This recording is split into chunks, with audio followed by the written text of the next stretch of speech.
अश्विनी अशोक निळे. बरं, कशा पद्धतीने पेट झालाय?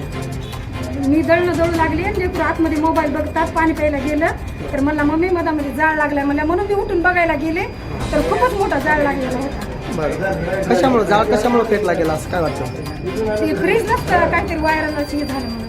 तर सगळ्यात पसर आहे मधामध्ये. काय काय म्हणजे काय काय नुकसान सांगा, काय काय झालं तुम्हाला? कपाट आहे आता आतमध्ये, कपडे जळाले, देवघरी सगळे जळाले.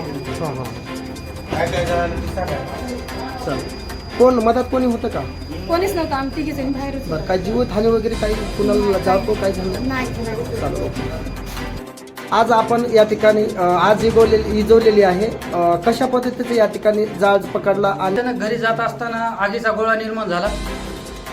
आमच्या त्या निळे वहिनी होत्या, ज्यांची पिठाची गिरणी आहे. सुरुवातीला वाटलं की पिठाच्या गिरणीमध्ये आग लागली असेल, ते जे लाईट असतात मोठ्या मोठ्या गोष्टी असतात, पण प्रत्यक्षात पाहण्यानंतर असं लक्षात आलं की आग खूप मोठी आहे आणि बेडरूममध्ये आहे विशेषतः. मग त्यांना आम्ही लेकरांना आणि वहिनींना आणि त्यांच्या ज्या सासूबाई आहेत वृद्ध, त्यांना बाजूला घेऊन गेलो. त्यांचे मिस्टर आज सध्या इथं गावात नव्हते. त्यांना बाजूला घेऊन गेल्याच्या नंतर आतली परिस्थिती बघण्याचा प्रयत्न केला. सर्व व्यापाऱ्यांनी मिळून आम्ही जेवढे लोक होते त्यांनी आग आटोक्यात आणण्याचा प्रयत्न केला, पण आटोक्यात आणण्या एवढी आग आमच्या नव्हती. लाईट प्रथमतः बंद केली, पण आग आतमध्ये त्यांच्या बेडरूममधलं सर्व खाक झालेलं. जसं जमेल तसं आग आटोक्यात आणण्याचा प्रयत्न केला आणि ती आम्ही यशस्वी झालो.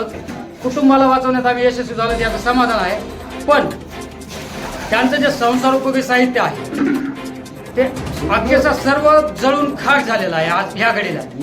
तुम्ही आग विझवलेली आहे, नुकसान म्हणजे त्याच्यामध्ये जळण्यामध्ये काय काय जळालं त्यांचं?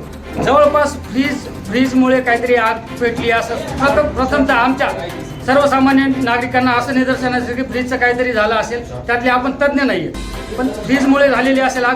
पण त्यांचं अक्षरशः कपाट जळालं आहे. राहण्याचे जे कपडे असतात, जे अन्नधान्य असतात, जे काही थोडीफार त्यांच्या म्हणण्यानुसार की त्यांचं जे पिठाची गिरणी आहे त्यांचा गल्ला त्या फ्रीजच्या वरही असायचा. ते थोडे काय असतील त्यांचे ते माहीत नाही, पण त्यांचं आज घडीला संसार उद्ध्वस्त झालेला आहे.